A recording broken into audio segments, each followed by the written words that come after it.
नमस्कार, S news मध्ये आपलं स्वागत। मी स्नेहांकिता। सविस्तर बातम्यांपूर्वी टाकूयात एक नजर आजच्या ठळक घडामोडींवर। भक्तिमय वातावरणात पार पडली दख्खनचा राजा श्री ज्योतिबा देवाची चैत्र यात्रा। राज्यासह परराज्यातील लाखो भाविकांची दर्शनासाठी गर्दी। चांगभलच्या गजरात ज्योतिबा डोंगर गुलालात निघाला न्हावून। सायंकाळी पाऊसधारा झेलत भाविक झाले दंग। केंद्र सरकारच्या श्रमसंहितांविरोधात C2ची जिल्ह्यात ठिकठिकाणी आंदोलनं। कामगारांनी केली केंद्र सरकार विरोधात जोरदार घोषणाबाजी। कोल्हापूरला वादळी वाऱ्यासह अवकाळी पावसानं पुन्हा झोडपलं। काही ठिकाणी गारांचा पाऊस। पावसानं बळीराजा सुखावला। शक्तीपीठ महामार्गाचे रेखांकन जरी बदलले तरी महामार्ग होऊ देणार नाही। शक्तीपीठ महामार्ग विरोधी संघर्ष समितीचे समन्वयक गिरीश फोंडे यांचा इशारा।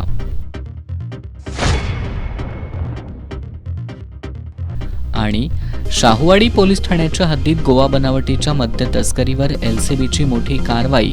2.25 कोटींचा मुद्देमाल केला जप्त।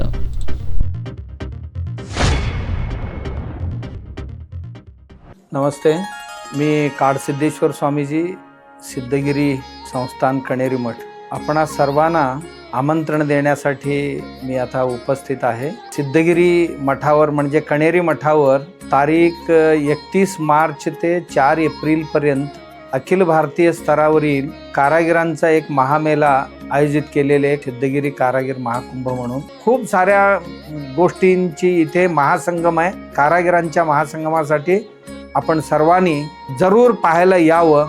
आणि त्याबरोबरच संध्याकाळी सांस्कृतिक कार्यक्रम आहेत सुंदर, आपल्याच भागातील कोल्हापूर भागातील आहेत आणि आजूबाजूच्या जिल्ह्यातून सुद्धा काही कलाकार मंडळी येणार आहेत आणि त्याचाही लाभ घेण्यासाठी आणि खाद्य महोत्सवही आपण आयोजित करतो आहोत, त्याचाही स्वाद घेण्यासाठी आपण जरूर कणेरी मठावर 31 मार्च ते 4 एप्रिल पर्यंत जरूर भेट द्यावं। हीच आपल्या सर्वांसाठी आमंत्रण आहे। नमस्कार।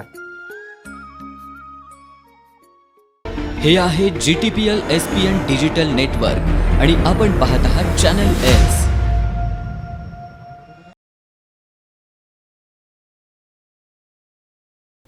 एस न्यूज मध्ये आपलं पुन्हा एकदा स्वागत।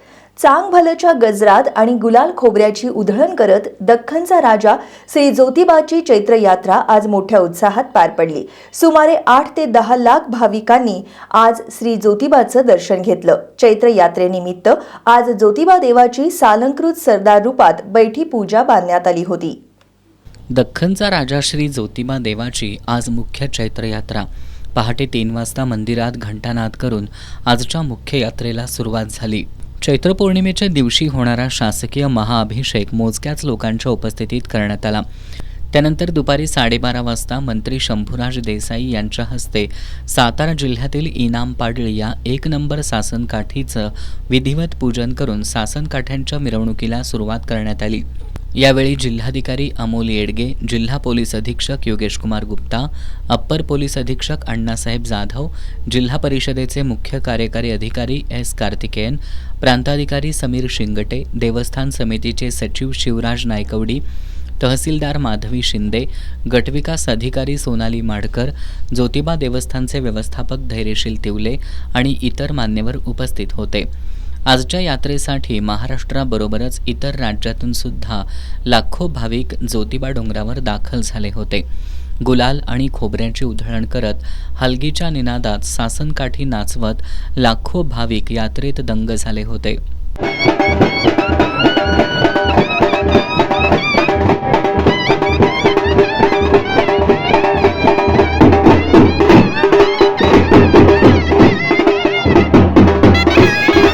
राज्यातील भाविकांच्या आयुष्यात आनंद आणि सुखशांती येवो अशी ज्योतिबा चरणी सदिच्छा व्यक्त केली असल्याचं मंत्री शंभूराज देसाई यांनी सांगितलं। ज्योतिबारायांचा दर्शन घ्यायला, आशीर्वाद घ्यायला येत असतो। आमच्या परिवारामध्ये पिढ्यानपिढ्या चालत आलेली ही प्रथा आहे आणि त्याप्रमाणे न चुकता मी आज ज्योतिबारायांचं दर्शन घेतलं आणि राज्याला सुख समृद्धीकडे न्या, राज्यावरती आपली कृपादृष्टी ठेवा अशा पद्धतीचं गारानं आज ज्योतिबा चरणी या ठिकाणी मी घातलेलं. प्रशासनाच्या वतीनं भाविकांना सोयीसुविधा देण्यात आल्या असून मागील वर्षापेक्षा यावर्षी भाविकांची संख्या मोठी असल्यानं यात्रेमध्ये उत्साह दिसून येतोय. यात्रेला मोठ्या भक्तिभावामध्ये सुरुवात झालेली आहे. सकाळी 5 वाजता शासकीय पूजा होऊन आणि त्यानंतर आता सकाळी 12 वाजता बरोबर 12 वाजता मानाची सासनकाठी क्रमांक 1 निनाम पाडळीच्या काठीचं पूजन होऊन आता काट्यांच्या मार्गक्रमणाला सुरुवात झालेली आहे. सायंकाळी 5:30 वाजता पालखी ज्योतिबा मंदिरावरून यमाई मंदिराकडे जाणार आहे.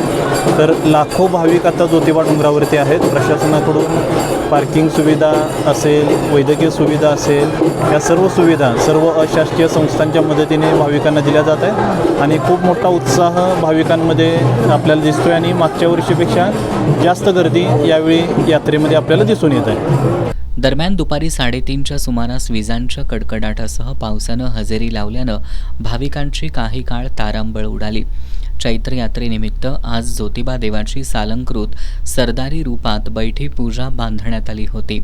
सायंकाळी 5:30 वाजता तोफेची सलामी देऊन ज्योतिबाच्या पालखी मिरवणुकीला सुरुवात झाली. ही पालखी सायंकाळी साधारणपणे 6:30 वाजता यमाई मंदिरात जाऊन तिथं यमाई देवीचा जमदग्नीबरोबर विवाह सोहळा संपन्न झाला.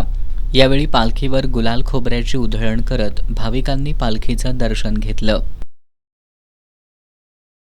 कोल्हापूर शहरासह जिल्ह्याच्या काही भागाला आज अवकाळी पावसानं झोडपून काढलं.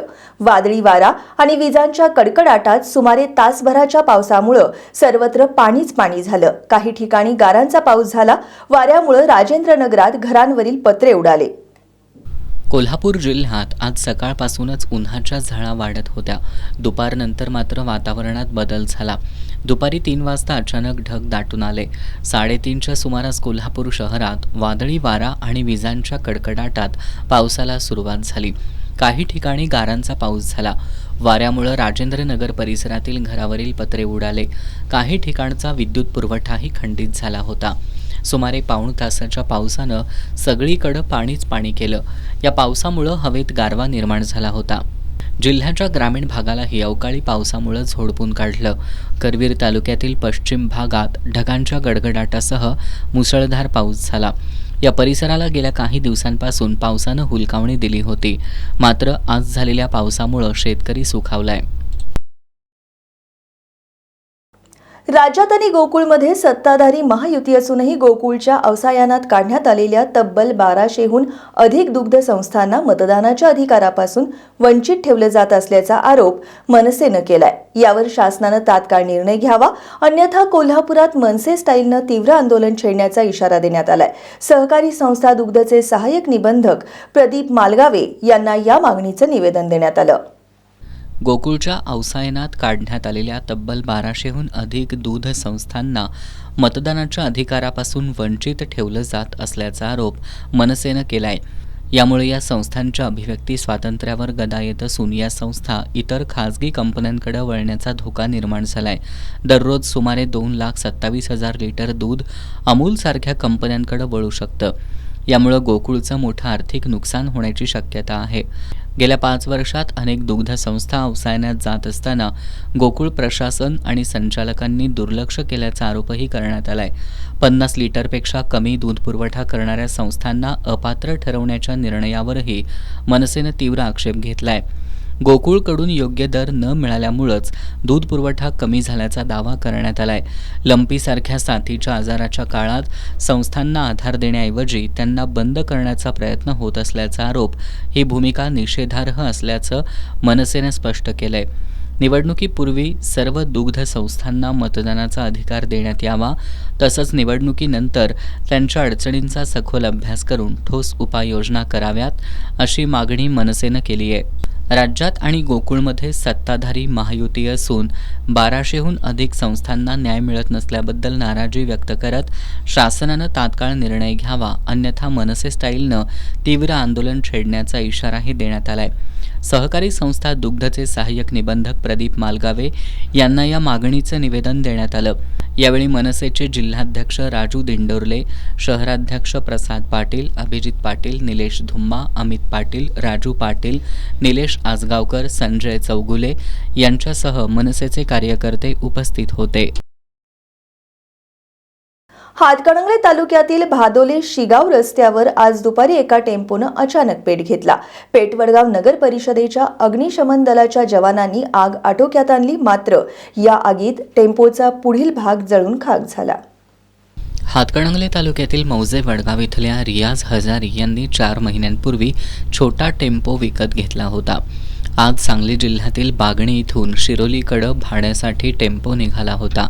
दुपारी 12:30च्या दरम्यान हा टेम्पो भादोली गावच्या हद्दीत आला.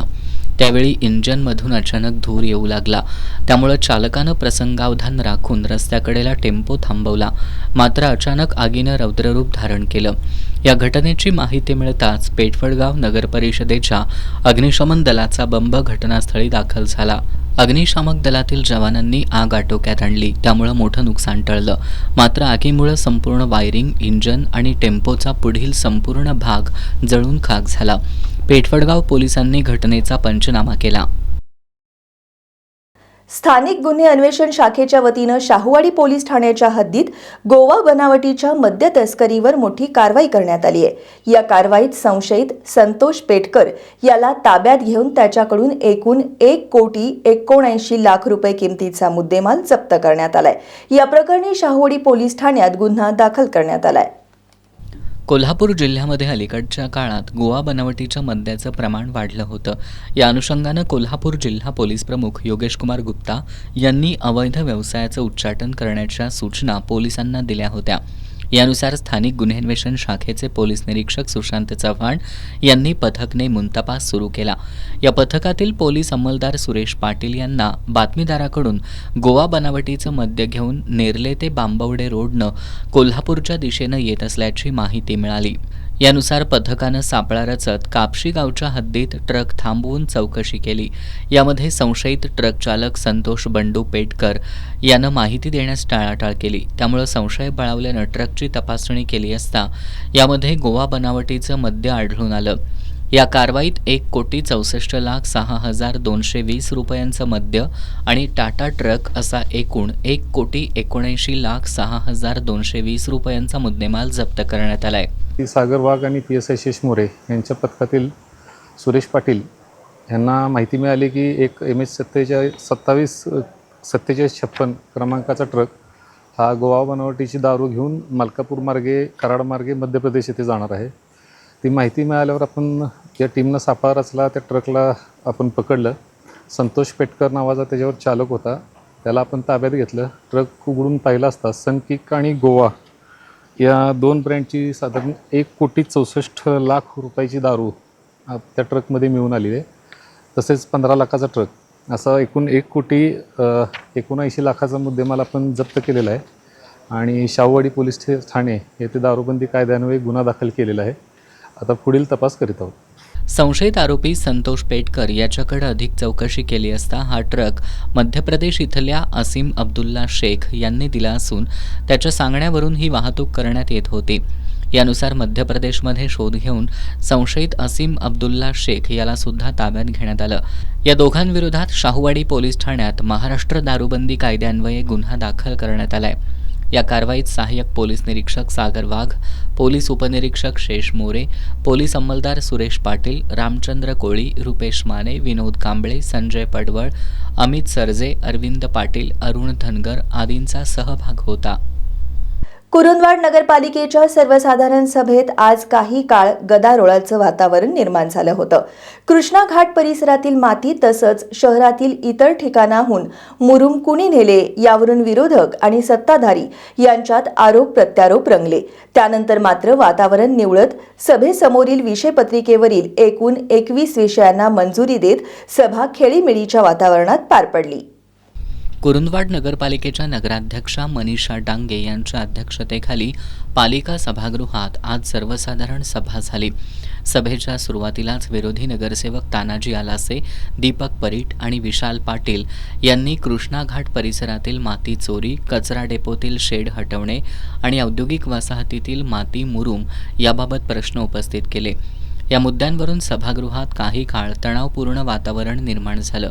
यावेळी नगराध्यक्षा मनीषा डांगे यांनी आयत्या वेळेचा विषय सभेत कसा मांडला जातोय असा सवाल उपस्थित केला. दरम्यान उपनगराध्यक्ष दीपक गायकवाड यांनी कृष्णा घाट हा महाराष्ट्र शासनाच्या अखत्यारीतील भाग असून तेथील माती नेण्याचा विषय पालिकेशी संबंधित नसल्याचं स्पष्ट केलं. औद्योगिक वसाहतीतील माती मुरूम हा संबंधित प्लॉटधारकाचा विषय असल्याचं त्यांनी सांगितलं. मुख्याधिकारी मनोज कुमार देसाई यांनीही सांगली पाटबंधारे विभाग आणि महसूल विभाग यांच्याकडं त्या मालमत्तेचे अधिकार असल्याचं सांगत पालिकेचा त्याच्याशी संबंध नसल्याचं स्पष्ट केलं. तरीही विरोधकांनी आपली भूमिका कायम ठेवली. यानंतर सभेतील इतर विषयांवर चर्चा करत शहरातील अतिक्रमण नियमन योजना प्रभावीपणे राबवणं, पात्र लाभार्थ्यांना घरं उपलब्ध करून देणं, अतिक्रमित जागांचे सर्वेक्षण आणि मोजणीसाठी त्रयस्थ संस्थेमार्फत प्रक्रिया राबवणं यासारखे महत्त्वाचे निर्णय घेण्यात आले. शहरातील प्रमुख चौकांमध्ये CCTV कॅमेरे बसवणं, रस्ते विकास, पथदिवे आणि नवीन विजेचे खांब उभारणं आणि 15व्या वित्त आयोगाच्या निधीतून विविध विकास कामांना मंजुरी देण्यात आली. जन्म आणि मृत्यू दाखल्यासाठी अर्ज फी 10 रुपये निश्चित करण्याचा निर्णय यावेळी घेण्यात आला. याशिवाय वृक्ष प्राधिकरण समिती स्थापन करणं, बांधकाम विभागासाठी तांत्रिक पर्यवेक्षक सेवा घेणं, औद्योगिक भूखंडाचे दर कमी करण्याबाबत शासनाला प्रस्ताव पाठवणं आणि शहरातील मंदिरं, मस्जिद आणि धार्मिक स्थळांचा घरफाळा माफ करण्याचा ठराव संमत करण्यात आला. करवीर निवासिनी श्री अंबाबाई मंदिर परिसरातील हेरिटेज लुकचा म्युझिकल पोल काही दिवसांपासून बंद पडलाय. त्यामुळे राज्य नियोजन मंडळाचे कार्यकारी अध्यक्ष आमदार राजेश क्षीरसागर यांनी महापालिका अधिकाऱ्यांना धारेवर धरलं. पोल बंद का, मेंटेनन्स का करत नाही, आम्ही केलेल्या विकास कामात खोडा घालून पोल बंद पाडले जात आहेत का, असा जाब विचारत तात्काळ पोलमधून श्री अंबाबाई आरतीसह इतर भक्तिगीतं सुरू करण्याचे आदेश त्यांनी दिले. श्री अंबाबाई मंदिर परिसरात 2,85,00,000 रुपयांचा निधी वापरून म्युझिकल पोल उभारण्यात आले होते. त्यामुळं परिसर उजळून निघाला आणि दिवसभर भक्तिगीतं चैतन्य निर्माण होत होतं. मात्र कित्येक दिवसांपासून हे म्युझिकल पोल बंद अवस्थेत असल्यानं नागरिकातून संतप्त भावना उमटल्या होत्या. या संदर्भात आमदार राजेश क्षीरसागर यांनी महापालिकेच्या अधिकाऱ्यांसमवेत बैठक घेऊन म्युझिकल पोलबाबत आढावा घेतला. पोल बंद का, मेंटेनन्स का करत नाही, आम्ही केलेल्या विकास कामात खोडा घालून पोल बंद पाडले जात आहेत काय, असा जाब विचारत तात्काळ पोलमधून श्री अंबाबाई आरतीसह इतर भक्तिगीतं सुरू करण्याचे आदेश दिले. तसंच मंदिराचं सुशोभीकरण हे आमच्या प्रयत्नांनी केलंय, पण पोल्सच्या देखभालीसाठी राखीव निधीतून अभियंत्यांची नियुक्ती करावी आणि आवश्यक यंत्रसामुग्री ठेकेदारांकडून उपलब्ध करावी. विकास कामांसाठी निधी आम्ही आणतो, पण त्याची योग्य देखभाल ही महापालिका आणि देवस्थान समितीची जबाबदारी आहे, असं त्यांनी स्पष्ट केलं. यावेळी महानगरपालिका अतिरिक्त आयुक्त रमाकांत अडसूळ, शहर अभियंता रमेश मस्कर, विद्युत विभागाचे दळवी यांच्यासह अधिकारी आणि शिवसेना शिंदे गटाचे पदाधिकारी उपस्थित होते. श्री क्षेत्र ज्योतिबाच्या चैत्र यात्रेच्या अनुषंगानं पंचगंगा घाटावर येणाऱ्या भाविकांसाठी विविध प्रकारच्या सेवा सुविधा देण्यात आल्या होत्या. हजारो भाविकांनी याचा लाभ घेतला. राज्य परिवहन मंडळाच्या कोल्हापूर विभागाच्या वतीनं सोडण्यात येणाऱ्या जादा बसेससाठी मोठ्या प्रमाणात गर्दी पाहायला मिळाली. दख्खनचा राजा श्री क्षेत्र ज्योतिबाची चैत्र यात्रेचा आजचा मुख्य दिवस होता. या यात्रेसाठी महाराष्ट्रासह कर्नाटक आणि इतर राज्यातून लाखो भाविक येत असतात. यात्रेच्या अनुषंगानं भाविकांसाठी महाराष्ट्र राज्य परिवहन मंडळाच्या कोल्हापूर विभागाच्या वतीनं 150 जादा ST बसेसची सोय केली होती. प्रवाशांच्या गर्दीवर नियंत्रण असावं आणि बसमध्ये चढण्यास प्रवाशांची चढाओढ होऊ नये यासाठी रांगेतून बसमध्ये चढण्याची व्यवस्था करण्यात आली होती. कोल्हापूरमध्ये दाखल होणारे अनेक भाविक हे पंचगंगा घाटावर स्नान करून ज्योतिबा डोंगराकडे जातात. त्यामुळं घाट परिसर गर्दीनं फुलून गेला होता.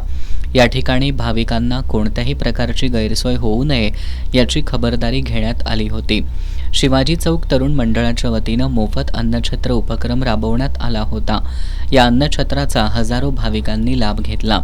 पंत वालावलकर कापड दुकान ट्रस्टच्या वतीनं अल्पोपहाराचं वाटप करण्यात आलं. अनेक सामाजिक संस्थांच्या वतीनं भाविकांना पाणी, सरबत, ताकाचं वाटप केलं. पंचगंगा आरती भक्त मंडळ आणि पंचगंगा घाट संवर्धन समितीच्या वतीनं स्नानगृहाची व्यवस्था केली होती. कोल्हापूर महानगरपालिकेच्या वतीनं पिण्याच्या पाण्याची सोय केली होती. तसंच वैद्यकीय पथकही कार्यरत होतं. झंवर उद्योग समूहाच्या वतीनं मोफत बस सेवा देण्यात आली होती. तसंच कापडी पिशव्यांचं वाटप करून पर्यावरण संवर्धनाचा संदेश दिला. दरम्यान सायंकाळी 4च्या सुमारास आलेल्या पावसामुळं भाविकांची तारांबळ उडाली होती. लोकराजा राजर्षी शाहूंचं कलेचं प्रतीक असलेलं संगीत सूर्य केशवराव भोसले नाट्यगृह आगीच्या महासंकटानंतर पुन्हा एकदा उभं राहतंय. नूतनीकरणाचं काम युद्धपातळीवर सुरू असून महाराष्ट्र दिनी संगीत सूर्य केशवराव भोसले नाट्यगृहाचा लोकार्पण सोहळा पार पडेल असा विश्वास आमदार राजेश क्षीरसागर यांनी दिलाय. कोल्हापुरातील संगीतसूर्य केशवराव भोसले नाट्यगृहाच्या पुनर्बांधणी आणि नूतनीकरणाच्या कामाची राज्य नियोजन मंडळाचे कार्यकारी अध्यक्ष आमदार राजेश क्षीरसागर यांनी आज कोल्हापूर महानगरपालिकेच्या अधिकाऱ्यांच्या समवेत पाहणी केली. केशवराव भोसले नाट्यगृहाच्या दुर्घटनेनंतर एका आठवड्यातच तत्कालीन मुख्यमंत्री आणि सध्याचे उपमुख्यमंत्री एकनाथ शिंदे यांनी एकूण निधीपैकी 25 कोटी रुपये तात्काळ वर्ग केले होते. रंगकर्मांचा अनुभव वापरून कामाला मूर्त स्वरूप द्यावं, वाढीव निधी मागणीचा प्रस्ताव तात्काळ शासनाला पाठवावा आणि खासबाग मैदानातील झाडांचं संवर्धन करावं अशा सूचना यावेळी आमदार क्षीरसागर यांनी अधिकाऱ्यांना दिल्या. सध्या नियोजनबद्ध रीतीनं काम सुरू असून पूर्वीप्रमाणे 722 प्रेक्षकांची आसन क्षमता, अत्याधुनिक स्टेज, साऊंड आणि लाईट यंत्रणा बसवण्यात येणार आहेत. काम 1 मेपर्यंत पूर्ण होईल आणि महाराष्ट्र दिनी लोकार्पण सोहळा पार पडेल असा विश्वास आमदार क्षीरसागर यांनी पाहणीनंतर व्यक्त केला. यावेळी महानगरपालिका शहर अभियंता रमेश मस्कर, उपशहर अभियंता सुरेश पाटील, अनुराधा वांद्रे, रणजित मंडलिक, सचिन पाटील, गणेश रांगणेकर, श्रीकांत मंडलिक, राहुल चव्हाण आदी उपस्थित होते. दख्खनचा राजा श्री ज्योतिबा देवाची चैत्रयात्रा आज मोठ्या उत्साहात आणि भक्तिमय वातावरणात संपन्न झाली. या यात्रेचं थेट प्रक्षेपण GTPL SPN डिजिटल नेटवर्कच्या एस भक्ती वाहिनीवरून करण्यात आलं होतं. राज्यभरातील लाखो भाविकांनी घर बसल्या यात्रेचा सोहळा पाहिला. दख्खनचा राजा श्री ज्योतिबाच्या चैत्रयात्रेचा आज मुख्य दिवस होता. या यात्रेसाठी परराज्यासह महाराष्ट्रातून लाखो भाविक डोंगरावर दाखल झाले होते. सकाळी विविध धार्मिक विधी संपन्न झाले. यात्रेनिमित्त पारंपरिक सासन काठ्यांच्या मिरवणुका काढण्यात आल्या. यावेळी चांगभलचा गजर करत गुलाल खोबऱ्याची उधळण करण्यात आली. यात्रेच्या या सोहळ्याचं थेट प्रक्षेपण GTPL SPN डिजिटल नेटवर्कच्या एस भक्ती वाहिनीवरून करण्यात आलं होतं. सकाळी 11 वाजल्यापासून थेट प्रक्षेपणाला सुरुवात झाली. यामुळे यात्रेला प्रत्यक्ष येऊ शकले नाहीत अशा लाखो भाविकांनी घर बसल्या ज्योतिबा देवाचं दर्शन घेतलं. या थेट प्रक्षेपणासाठी पश्चिम महाराष्ट्र देवस्थान व्यवस्थापन समितीचं सहकार्य लाभलं. पेठवडगाव पोलिसांनी माजी पोलीस आयुक्त गुलाबराव पोळ यांच्यासह 27 जणांवर खोटी तक्रार नोंदवल्याचा आरोप करत यादव आघाडीच्या वतीनं आज पेठवडगाव बंद पुकारला होता. यावेळी हाताला काळी पट्टी बांधून शहरातून मूक मोर्चा काढण्यात आला. हातकणंगले तालुक्यातील पेठवडगाव इथल्या सुशांत दबडे यांनी 1 डिसेंबर 2025 मध्ये घडलेल्या घटनेची 24/3/2026 रोजी पेठवडगाव पोलिसात तक्रार दाखल केली. यामध्ये माजी पोलीस आयुक्त गुलाबराव पोळ यांच्यासह 27 जणांवर जातीवाचक शिवीगाळ करणे, गळ्यातील चेन काढून घेणे, हातातील अंगठी काढून घेणे अशी खोटी तक्रार नोंदवली असून त्यानुसार पोलिसात गुन्हा दाखल आहे. या निषेध करण्यासाठी आज यादव आघाडीच्या वतीनं पेठवडगाव बंद पुकारण्यात आला होता. या बंदमध्ये व्यापाऱ्यांनी उत्स्फूर्तपणे सहभाग नोंदवला. या घटनेच्या निषेधार्थ लोकनियुक्त नगराध्यक्षा विद्याताई गुलाबराव पोळ यांच्या नेतृत्वाखाली शहरातून हाताला काळी पट्टी बांधून मूकमोर्चा काढण्यात आला. प्रमुख मार्गावरून हा मोर्चा नगरपालिका चौकात विसर्जित करण्यात आला. यावेळी पोलिसांनी दाखल केलेल्या खोट्या तक्रारीचा निषेध करण्यात आला. दिनांक 1/12 रोजी काल्पनिक घटना घडलेली असे दाखवून खोटा गुन्हा दाखल केला. त्यामध्ये मी स्वतः आणि इतर 27 अशा 28 जणांवरती गुन्हा दाखल केला. याबाबत वरिष्ठांच्याकडे तक्रार केली होती. वरिष्ठांनी चौकशी करून कारवाई करण्याचे आदेश दिले होते. असं असताना चौकशी न करता जाणून बुजून आपल्या सर्व कार्यकर्त्यांना अडचणीत आणण्याकरता खोटा गुन्हा दाखल केलेला आहे।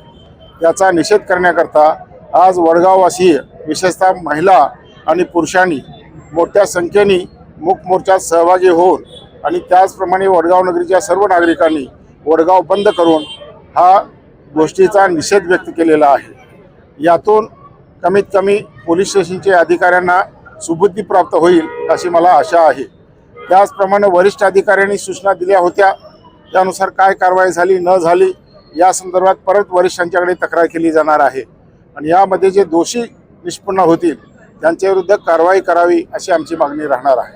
त्याशिवाय न्यायालयीन लढाई तर लढावी लागणार आहे, ती शेवटच्या टोकापर्यंत आपल्या सर्वांच्या सहकार्यानं आणि आशीर्वादाने लढली जाईल आणि त्यामध्ये आपल्या सर्वांच्या सहकार्याने आपल्याला यश प्राप्त होईल अशी मला आशा आहे। परत एकदा वडगाववासियांचे आणि मोर्चात सहभागी झालेल्या सर्व महिला पुरुष आणि त्याचप्रमाणे नगरपालिकेतील सर्व नगरसेवक नगरसेविका यांचे आभार मानतो। या मोर्चामध्ये उपनगराध्यक्ष जवाहर सलगर, माजी नगराध्यक्षा विजयादेवी यादव यांच्यासह यादव आघाडीचे कार्यकर्ते, महिला मोठ्या संख्येने सहभागी झाल्या होत्या। इचलकरंजी नजीक कबनूर इथं यंदा प्रथमच आपला देव आपली यात्रा या नावानं श्री हनुमान यात्रेचं आयोजन करण्यात येणार आहे। ही यात्रा 5 दिवस चालणार असून ग्रामस्थांच्या सहभागातून ती अधिक भव्य आणि आकर्षक करण्याचं नियोजन करण्यात आलंय। इचलकरंजी नजीक कबनूर इथं यंदा प्रथमच आपला देव आपली यात्रा या नावानं श्री हनुमान यात्रेचं आयोजन करण्यात येणार आहे। या यात्रेची सुरुवात धार्मिक विधी, पूजा आणि आरतीनं करण्यात आली। सकाळपासूनच श्री हनुमान मंदिरात भाविकांची मोठी गर्दी पाहायला मिळाली। महिला वर्ग, ज्येष्ठ नागरिक तसंच तरुण वर्ग मोठ्या संख्येनं सहभागी होत असून सर्वत्र जय हनुमानच्या जयघोषांनी परिसर दुमदुमून गेला। आपला देव आपली यात्रा या संकल्पनेतून स्थानिक ग्रामस्थांनी एकत्र येत ही यात्रा अधिक लोकसहभागातून साकारली आहे। यामध्ये ग्रामपंचायत, विविध सामाजिक मंडळं आणि तरुण कार्यकर्त्यांनी विशेष पुढाकार घेतलाय। यात्रेच्या निमित्तानं संपूर्ण कबनूर गाव आकर्षक विद्युत रोषणाई, फुलांची सजावट आणि विद्युत रोषणाईने उजळून निघालाय। या वर्षीच्या यात्रेचं मुख्य आकर्षण म्हणजे विविध प्रकारची मनोरंजनात्मक खेळणी आणि स्टॉल्स। लहान मुलांसाठी झुले, Mickey Mouse, dragon train, Ferris wheel, break dance यासारख्या राईड्स उपलब्ध करून देण्यात आले आहेत। त्यामुळं बालगोपाळांमध्ये विशेष आनंदाचं वातावरण आहे। खाद्यपदार्थांमध्ये विविध स्टॉल्स, स्थानिक पदार्थ, चाट, गोड पदार्थ आणि फास्ट फूड यामुळं यात्रेचा आनंद द्विगुणित होतोय। यात्रेमध्ये दररोज भजन, कीर्तन, प्रवचन, सांस्कृतिक कार्यक्रम तसंच स्थानिक कलाकारांचे कार्यक्रम सादर केले जाणार आहेत। गावातील युवक मंडळांनी सुरक्षा व्यवस्था, पार्किंग व्यवस्था आणि स्वच्छतेसाठी विशेष प्रयत्न केलेत। 5 दिवस चालणाऱ्या या यात्रेचा समारोप महाप्रसादानं होणार असून त्यासाठीही विशेष नियोजन करण्यात आलंय। या भव्य यात्रेमुळे कबनूर परिसरात मोठ्या प्रमाणात गर्दी होत असून स्थानिक अर्थव्यवस्थेलाही चालना मिळतेय। छोटे व्यावसायिक, दुकानदार आणि स्टॉल धारक यांना या यात्रेमुळे चांगला व्यवसाय मिळत असून एकूणच कबनूर इथली श्री हनुमान यात्रा ही केवळ धार्मिक उत्सव न राहता एक सामाजिक, सांस्कृतिक आणि आर्थिक उत्सव म्हणूनही ओळखली जाते। 5 दिवस चालणाऱ्या या यात्रेमुळे संपूर्ण परिसर भक्ती, आनंद आणि उत्साहानं भारावून गेलाय। कागल तालुक्यातील बामणी ग्रामस्थांनी कागल ते निढोरी राज्य महामार्ग क्रमांक 195च्या रुंदीकरणाच्या कामाला तीव्र विरोध केलाय। हे काम थांबवावं आणि शेतकऱ्यांना नुकसान भरपाई द्यावी या मागण्यांचं निवेदन सार्वजनिक बांधकाम विभागाचे सहाय्यक उपअभियंता C.A. पाटील यांना सादर करण्यात आलं। कागल तालुक्यातील बामणी गावातल्या शेतकऱ्यांच्या मालकीच्या जमिनीमधून कागल ते निढोरी राज्य महामार्ग क्रमांक 195च्या रुंदीकरणाचं काम सुरू करण्यात आलंय। मात्र या कामासाठी कोणतीही जमीन संपादन प्रक्रिया शासन किंवा संबंधित विभागाकडून राबवण्यात आलेली नाही। संबंधित जमीन अद्याप शेतकऱ्यांच्या मालकीची असून त्याचा शेतसारा नियमित भरत असल्याचा शेतकऱ्यांचा दावा आहे। संबंधित रस्ता कोणत्याही शासकीय नोंदीत अथवा नकाशामध्ये नोंदवला नसतानाही बेकायदेशीरपणे काम सुरू असल्याचा आरोप ग्रामस्थांनी केलाय। त्यामुळे हे काम तात्काळ थांबवावं आणि शेतकऱ्यांना नुकसान भरपाई द्यावी अशी मागणी करण्यात आली आहे। कागल निढोरी मार्गावरती जे काय कामकाज सुरू आहे, शेतकऱ्यांच्या मालकीच्या जमिनीचं कुठल्याही प्रकारचा मोबदला न देता हे जे काय काम सुरू आहे हे बेकायदेशीर काम सुरू आहे। त्यामुळे या पुढच्या काळामध्ये जोपर्यंत शेतकऱ्यांना मोबदला मिळत नाही तोपर्यंत कुठल्याही परिस्थितीत शासनाला इथं टिकावसुद्धा मारू दिलं जाणार नाही, असं या शेतकऱ्यांच्या वतीनं आम्ही इशारा देतो. मागण्यांचं निवेदन सार्वजनिक बांधकाम विभागाचे सहाय्यक उपअभियंता C.A. पाटील यांना सादर करण्यात आलं. यावेळी किरण मगदूम, रणजित बाबर, नारायण पाटील, रामचंद्र चौगुले, हरी चौगुले, शाहू बाबर, बाबूराव मगदूम आदी उपस्थित होते. कागल इथल्या राजे विक्रमसिंह घाटगे कोऑपरेटिव्ह बँकेनं आर्थिक वर्ष 31 मार्च 2026 अखेर 943 कोटी रुपयांचा व्यवसाय करत भरीव प्रगती साधली आहे. यंदा बँकेनं 7 कोटी 42 लाखांचा उच्चांकित ढोबळ नफा कमावला असून सभासदांना 15% लाभांश देण्याचा मानस असल्याची माहिती बँकेच्या अध्यक्षा नवोदिता घाटगे यांनी पत्रकार परिषदेत दिली. स्वर्गीय राजे विक्रमसिंह घाटगे यांच्या प्रेरणेनं आणि राजे समरजितसिंह घाटगे यांच्या नेतृत्वाखाली कागल इथल्या राजे विक्रमसिंह घाटगे कोऑपरेटिव्ह बँकेची वाटचाल प्रगतीपथावर सुरू आहे. 14 शाखांच्या माध्यमातून बँकेनं ही कामगिरी साधली आहे. बँकेच्या ठेवी 552 कोटी 61 लाखांवरून 592 कोटी 66 लाखांपर्यंत पोहोचल्यात. कर्ज वाटप 311 कोटी 72 लाखांवरून 350 कोटी 78 लाखांपर्यंत वाढल्याचं बँकेच्या अध्यक्षा नवोदिता घाटगे यांनी सांगितलं. बँकेचा निव्वळ नफा 2 कोटी 81 लाखांवरून 3 कोटी 21 लाखांपर्यंत वाढला असून गुंतवणूक 260 कोटी 47 लाखांवर पोहोचली आहे. NPA प्रमाण 3.40% कमी होऊन 2.89% खाली आले. बँकेनं अण्णासाहेब पाटील महामंडळ आणि इतर योजनांअंतर्गत 1824 युवकांना 183 कोटी रुपयांचं कर्ज वितरित केलंय. या कामगिरीमुळं राज्यातील नागरी बँकांमध्ये बँकेनं पहिला क्रमांक मिळवलाय. महिलांच्या आर्थिक सक्षमीकरणासाठी राजमाता जिजाऊ महिला बचत गट योजना तसंच कर्जदारांच्या सुरक्षेसाठी विमा सुविधा सुरू करण्यात आली आहे. येत्या आर्थिक वर्षात 1000 कोटींचा व्यवसाय गाठण्याचं तसंच सांगली आणि सातारा जिल्ह्यात शाखा विस्तार करण्याचं बँकेचं उद्दिष्ट आहे.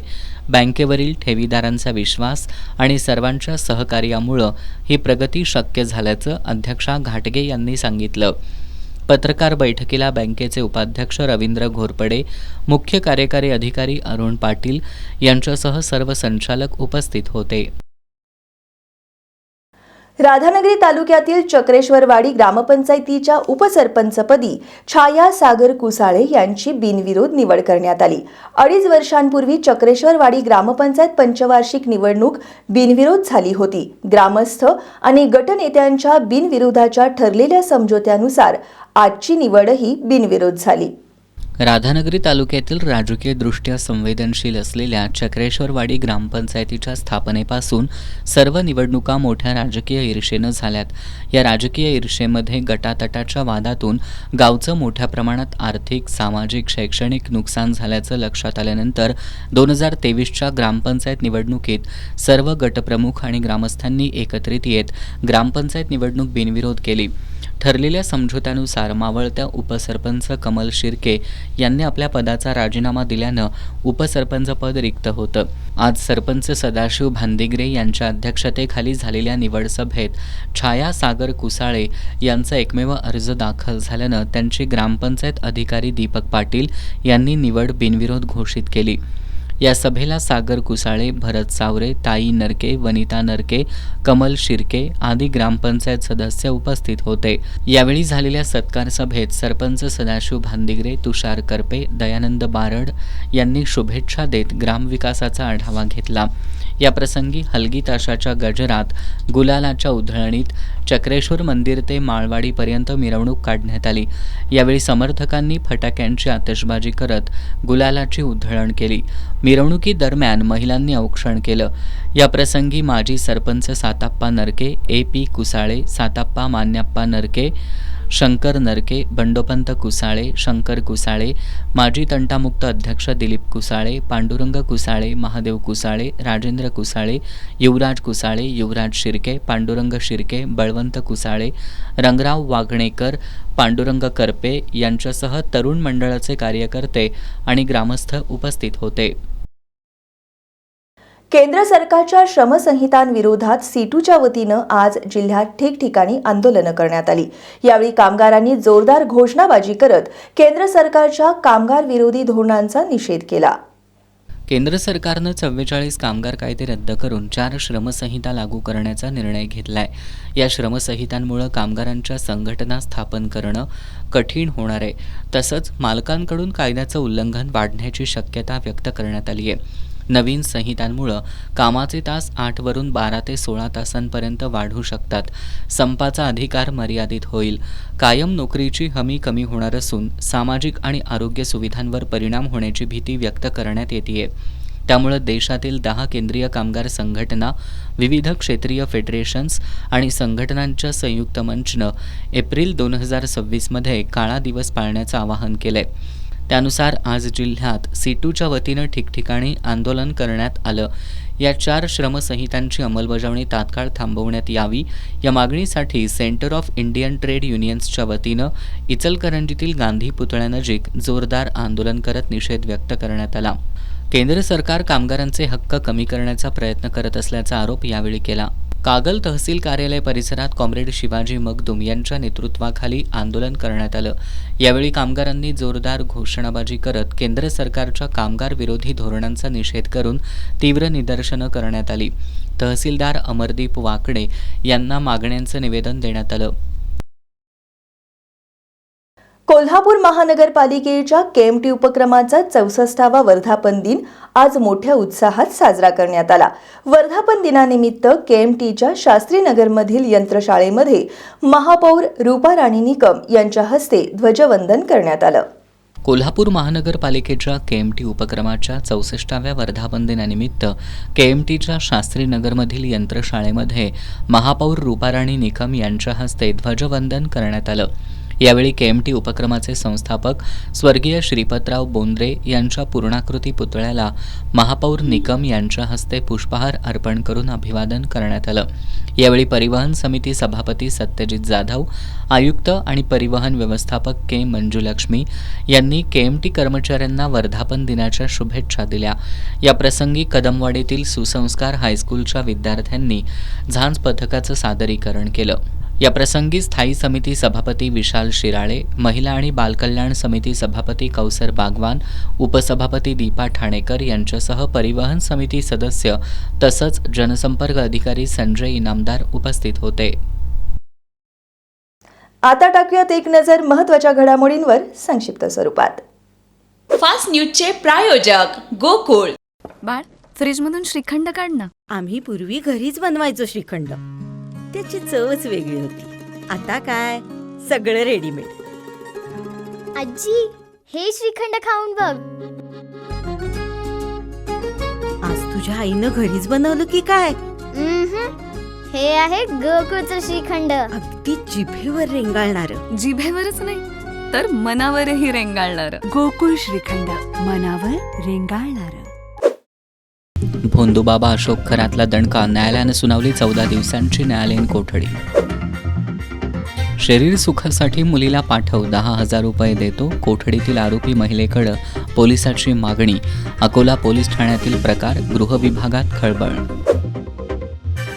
आजपासून व्यावसायिक सिलेंडर 218 रुपयांनी महागला. रेल्वे तिकीट परतावा आणि टोलचे नियमही बदलले. इराण युद्धामुळे विमान प्रवास महागणार. इतिहासात पहिल्यांदाच जेट इंधनाचा दर 2 लाखांच्या पार. भोंदू खराटच्या 3,500 व्हिडिओ लिंक्स व्हायरल. पोलिसांनी सर्व लिंक्स सोशल मीडियावर हटवल्या. पीडितांना घराबाहेर पडणं झालं मुश्किल. कबनूर परिसरात तृतीयपंथी समाजातील वादातून घरात घुसून मारहाण आणि चोरी केल्याप्रकरणी शिवाजीनगर पोलिसात 2 जणांसह अन्य अज्ञात इसमांविरोधात गुन्हा दाखल.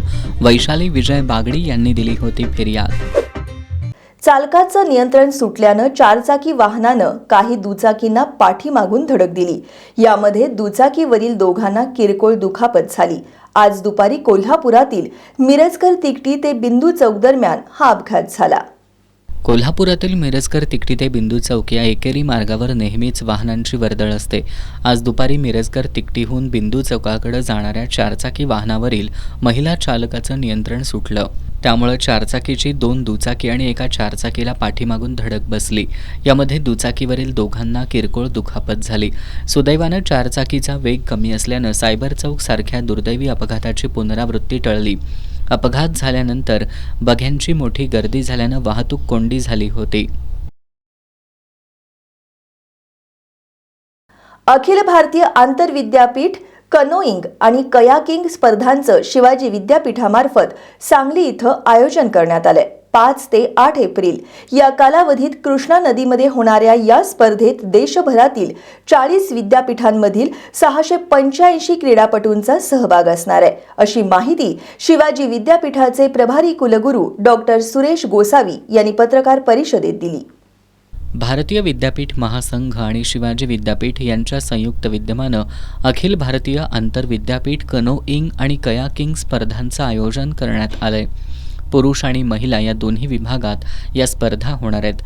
5 एप्रिल ते 8 एप्रिल या कालावधीत सांगलीमधील कैलासवासी वसंतदादा पाटील स्मृती स्मारक कृष्णा नदी घाटावरील रॉयल बोट क्लब या ठिकाणी या स्पर्धा आयोजित करण्यात येणार आहेत. या स्पर्धा महाराष्ट्रात प्रथमच आयोजित करण्यात आल्यात.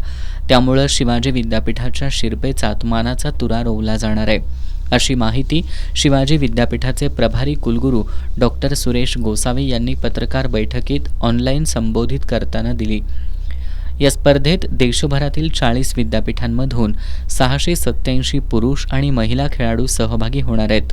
या माध्यमातून कोल्हापूर, सांगली आणि सातारा जिल्ह्यातील नौकानयनातील उदयोन्मुख खेळाडू आणि क्रीडाप्रेमी यांना या स्पर्धा पाहण्याची सुवर्ण संधी प्राप्त झाली आहे. कयाकिंगमध्ये घ1, घ2, घ4 आणि कनोईंगमध्ये U1, U2 असे 200 आणि 500 मीटर आणि 1000 मीटर या जलक्रीडा प्रकारात स्पर्धा घेण्यात येणार आहे. स्पर्धेचा बक्षीस वितरण समारंभ 8 एप्रिलला सायंकाळी 4 वाजता होणार आहे. या स्पर्धेचा लाभ सांगली, सातारा आणि कोल्हापूर जिल्ह्यातील क्रीडाप्रेमींनी घ्यावा, असं आवाहन पत्रकार बैठकीत करण्यात आलं. या पत्रकार बैठकीला कुलसचिव डॉक्टर विलास शिंदे, आजीवन अध्ययन केंद्राचे संचालक डॉक्टर रामचंद्र पवार, जनसंपर्क अधिकारी डॉक्टर आलोक जत्राटकर, राष्ट्रीय सेवा योजनेचे प्रभारी संचालक डॉक्टर कबीर खराडे, उपकुलसचिव विलास सोयम आदी उपस्थित होते. इचलकरंजीतील शहापूर पोलीस ठाण्याचा पदभार पोलीस निरीक्षक गजेंद्र लोहार यांनी स्वीकारलाय. शहापूर परिसरात कोणतेही अवैध धंदे चालू दिले जाणार नाहीत, असा इशारा त्यांनी पदभार स्वीकारल्यानंतर दिलाय. रेकॉर्डवरील गुन्हेगारांचा शोध घेऊन त्यांच्यावर कठोर कारवाई करण्याबरोबरच कायदा मोडणाऱ्यांना कायद्याचा धाक दाखवला जाईल, असंही त्यांनी स्पष्ट केलंय. इचलकरंजी शहर हे वस्त्रनगरी म्हणून ओळखलं जातं.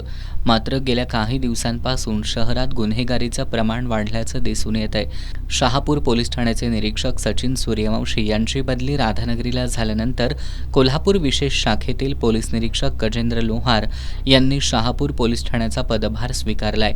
शहापूर पोलीस ठाण्याच्या हद्दीत अंमली पदार्थांची विक्री, गुन्हेगारी कृत्य आणि बेकायदेशीर धंद्यांमध्ये वाढ झाल्याचं लक्षात घेऊन त्यावर आळा घालण्याचा निर्धार लोहार यांनी व्यक्त केलाय. एमडी ड्रग्ज, गांजा, दारू यासारख्या अंमली पदार्थांच्या विक्रीवर कठोर कारवाई करण्यात येणार असल्याचं त्यांनी सांगितलं. मोक्का तसंच इतर गुन्ह्यांमध्ये जामिनावर बाहेर आलेल्या आरोपींवर पोलिसांची करडी नजर राहणार असून त्यांनी पुन्हा गुन्हा केल्यास कठोर कारवाई केली जाईल, असा इशारा त्यांनी दिलाय. प्रत्येक गुन्हेगाराचं रेकॉर्ड ठेवून त्यांच्यावर लक्ष ठेवलं जाणार आहे. शहापूर, खोतवाडी, तारदाळ, यड्राव असा शहरी आणि ग्रामीण भाग या पोलीस ठाण्याच्या हद्दीत येतो. इथं मोठ्या प्रमाणात वस्त्रोद्योग आणि औद्योगिक वसाहती असून परप्रांतीय कामगारांची संख्या मोठी आहे. त्यामुळे खंडणी किंवा अन्य गुन्हेगारी प्रकार वाढल्यास नागरिकांनी निसंकोचपणे पोलिसांशी संपर्क साधावा, असं आवाहन लोहार यांनी केलंय. तक्रार देण्यासाठी पोलीस ठाण्यात येणाऱ्या नागरिकांची तक्रार सन्मानपूर्वक नोंदवली जाईल.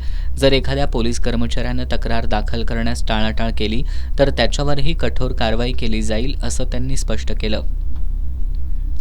दरम्यान यापूर्वी गावभाग पोलीस ठाण्यात कार्यरत असताना गजेंद्र लोहार यांनी गुन्हेगारांवर प्रभावी कारवाई करत अनेकांवर मोक्का अंतर्गत गुन्हे दाखल केले होते. त्यामुळे शहापूर परिसरातही गुन्हेगारीवर लगाम लागेल अशी अपेक्षा व्यक्त केली जाते. गूढतेच्या धाग्यांना पकडत सत्याच्या शोधात निघालेली एक थरारक कहाणी असलेला सालबर्डी हा चित्रपट येत्या 17 एप्रिलला प्रेक्षकांच्या भेटीला येतोय. वेगळ्या धाटणीचा असणारा हा चित्रपट सर्वांच्या पसंतीस उतरेल, असा विश्वास कलाकारांनी व्यक्त केलाय. नेब्युला फिल्म्सच्या बॅनरखाली साकारण्यात आलेला सालबर्डी हा चित्रपट येत्या 17 एप्रिलला प्रेक्षकांच्या भेटीला येतोय. या चित्रपटाच्या कलाकारांनी कोल्हापुरात माध्यमांशी संवाद साधला. चित्रपटाची निर्मिती अनिल देवडे पाटील, डॉक्टर गजानन जाधव आणि राम जाधव यांनी केली असून दिग्दर्शनाची धुरा रमेश साहेबराव चौधरी यांनी सांभाळली आहे. रमेश चौधरी यांनी चित्रपटाची कथा इतिहासाच्या अंधाऱ्या कप्प्यात दडलेल्या रहस्यांभोवती फिरत असून त्या उलगडण्याचा प्रयत्न करताना समोर येणारे धक्कादायक सत्य प्रेक्षकांना खिळवून ठेवणारं आहे असं सांगितलं. चित्रपटात अभिनेत्री पूजा सावंत हिनं पोलीस निरीक्षक मनोरमा प्रधानची भूमिका साकारली आहे. अंशुमन विचारे, कमलाकर सातपुते, शशांक शेंडे, ओंकार भोजने, भारत गणेशपुरे, रोहित कोकाटे, कमलाकर सातपुते, चित्तरंजन गिरी यांच्याही चित्रपटात कलाकारांच्या भूमिका आहेत. वेगळ्या धाटणीचा हा चित्रपट सर्वांच्या पसंतीस उतरेल असा विश्वास कलाकारांनी व्यक्त केला आहे. शक्तीपीठ महामार्गाचं रेखांकन बदलल्याचं आज एका आदेशाद्वारे महाराष्ट्र सरकारनं जाहीर केलंय. याचा निषेध करत आंदोलन तीव्र करण्याचा निर्धार शक्तीपीठ महामार्ग विरोधी संघर्ष समितीचे समन्वयक गिरीश फोंडे यांनी व्यक्त केलंय. शक्तीपीठ महामार्गाचं रेखांकन जरी बदललं तरी महामार्ग होऊ देणार नाही असा इशारा त्यांनी दिलाय. मला असं वाटतं सरकारने गेल्या 2 वर्षामध्ये कोणतंच शहाणपण घेतलेलं नाही आहे.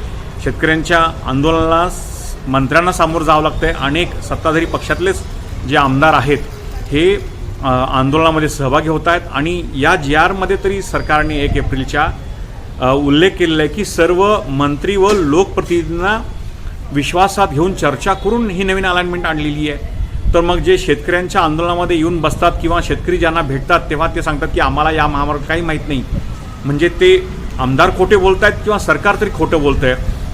आमदारांशी चर्चा करतात, मग शेतकऱ्यांशी आजपर्यंत एक देखील मीटिंग जी आहे सरकारने का घेतलेली नाही असा प्रश्न आहे. पण फडणवीस आणि महाराष्ट्र सरकारने हे लक्षात घेतलं पाहिजे, शेतकऱ्यांची गाठ आहे. आंदोलनाची तीव्रता व्यापकता वाढवून आता सरकारला सळो की पळो शेतकरी करून सोडतील. हा महामार्ग होणार नाही आहे. सरकारचे हे दिवा स्वप्नच बनून राहणार आहे. कोल्हापूर, सांगली, सिंधुदुर्गपासून पूर्ण वर्धा, यवतमाळपर्यंत शेतकरी याला विरोध करतील. मोजण्या सर्व शेतकऱ्यांनी गावामध्ये होऊ दिलेले नाहीत. परभणीत तर किती मोठं आंदोलन झालं, पण पोलिसांचा दडपशाहीचा वापर करून सरकारचे मनसुबे दिसत आहेत की हा महामार्ग हटायचा, पण शेतकरी यांचे मनसुबे आहेत हे उधळून लावल्याशिवाय राहणार नाही.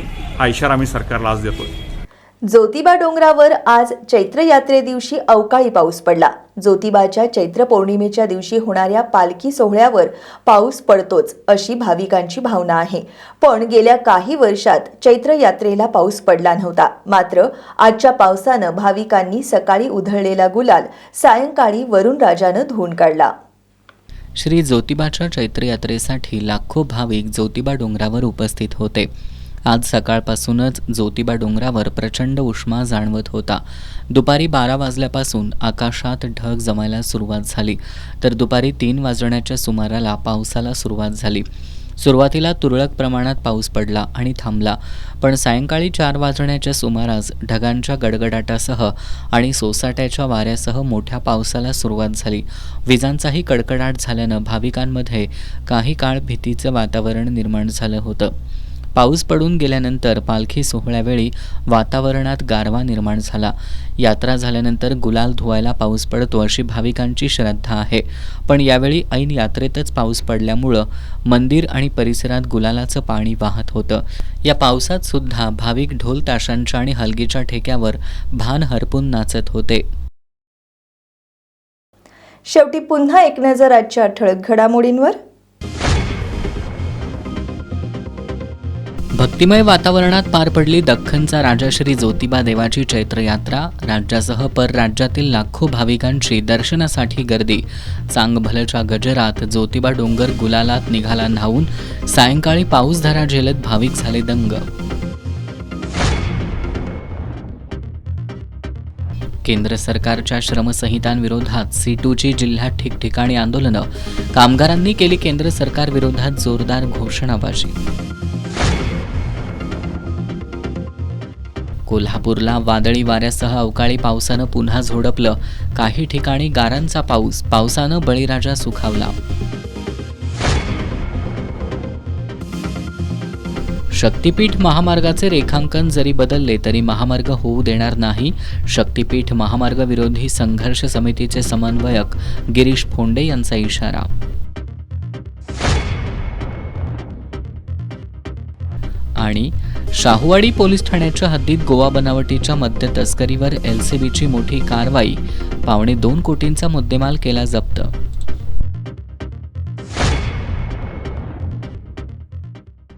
आणि याबरोबरच आजचं बातमीपत्र संपलं. नमस्कार.